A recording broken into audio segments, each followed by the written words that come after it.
Firstly, we have Maria Rennie, Consul General of the United Kingdom. Thanks very much, Namali. Lovely to see you all. I'd like to take a moment before I begin to also acknowledge the traditional custodians of the land on which we're meeting today, the Whadjuk people of the Noongar Nation, and to pay my respects to their elders, past, present, and emerging. I'd like to acknowledge our distinguished guests, including Her Excellency Ambassador Kennedy, all distinguished guests in the room today as well. And I want to congratulate Paydirt for what I think is pulling together one of the rare female-only panels that I'm on this month. So congratulations. It's not easy to do. It does deserve a shout-out when it happens. I'm here today to talk to you about the UK's interests in mining.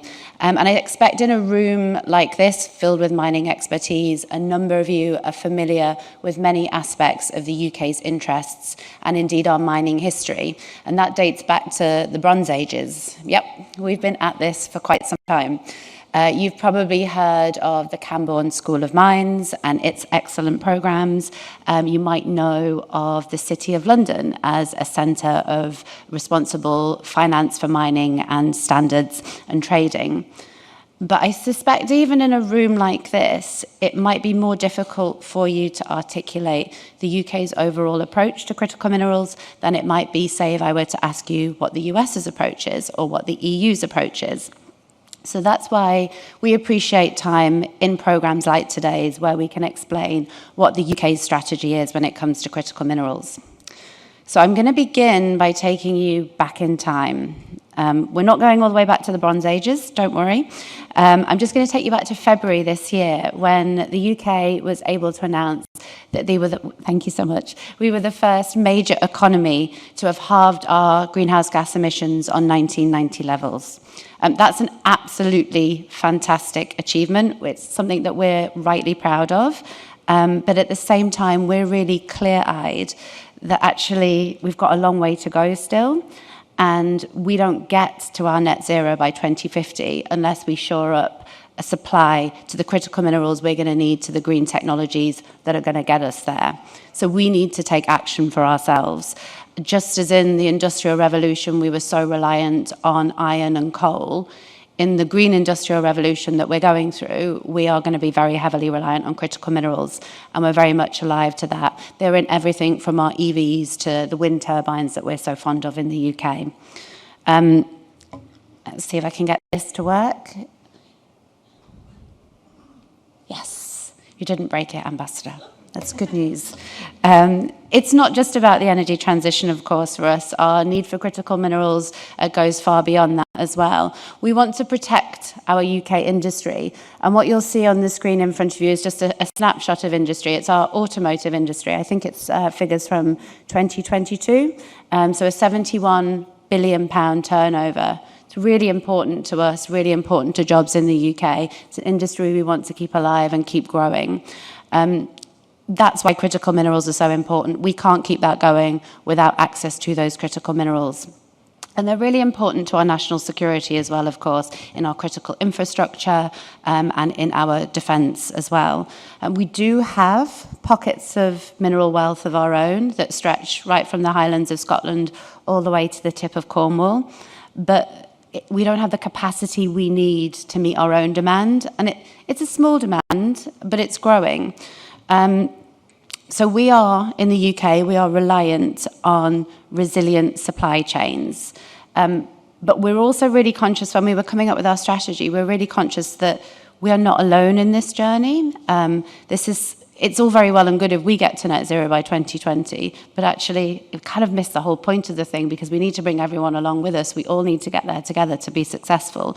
Similarly, on a national security level, if you have countries that are unstable because they don't have access to the critical minerals they need, that's in no one's interest and just creates greater instability around the world.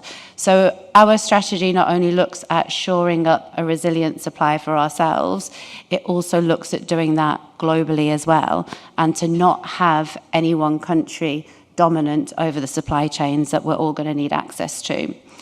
So we published our strategy first back in 2022. And because this is a very lively space, it's already been through one published refresh. It's very much all about shoring up resilient, sustainable supply chains for everybody. And it's got a three-pronged approach to it. So there's an element of accelerating our own domestic production and our own domestic skills, and supporting UK industry and gaining a stronger foothold in the global supply chains.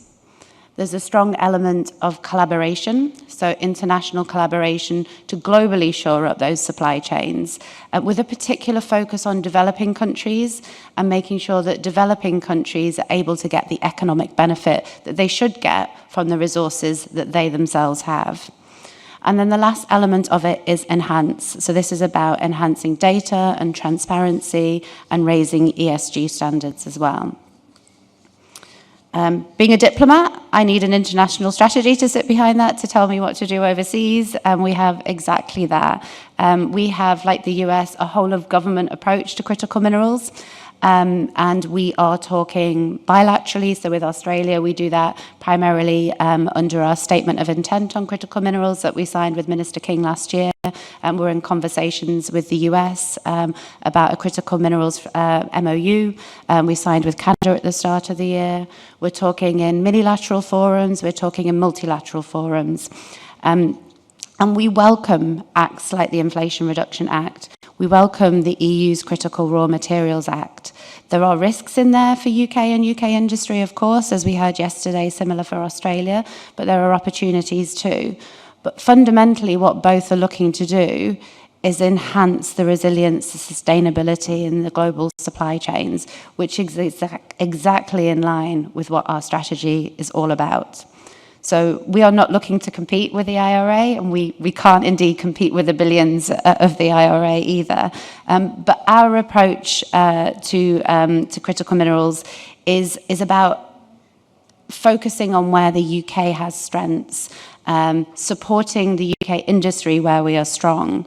And that strength and that expertise comes in a number of different formats. The slide here illustrates that. I would point out advanced manufacturing, midstream processing, world-leading R&D, and finance and standards as some of the strengths that we have.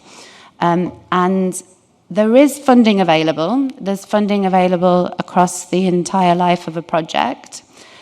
Which is good news. Might not be billions, we might be looking at millions, but there is funding available. And it was great looking through the list of delegates actually for this conference, because I was able to spot a number of UK companies that do exactly evidence and showcase that expertise. So we had data and intelligence, we had midstream processing, we had life cycle assessments. And I think those of you in the room yesterday might have heard Guy from Green Lithium in one of the Q&As after the panels, and he spoke to some of the strengths of having their business in the UK, and it's access to that lower carbon energy, it's access to the skills that we have in the UK, and the proximity to market as well, that he spoke about as being important to him. But I'll conclude by reassuring you that the strategy isn't static. It isn't just a document that we've published and now we're going out and having conversations with fellow government and just sitting back and admiring the problem. It's very much a living strategy.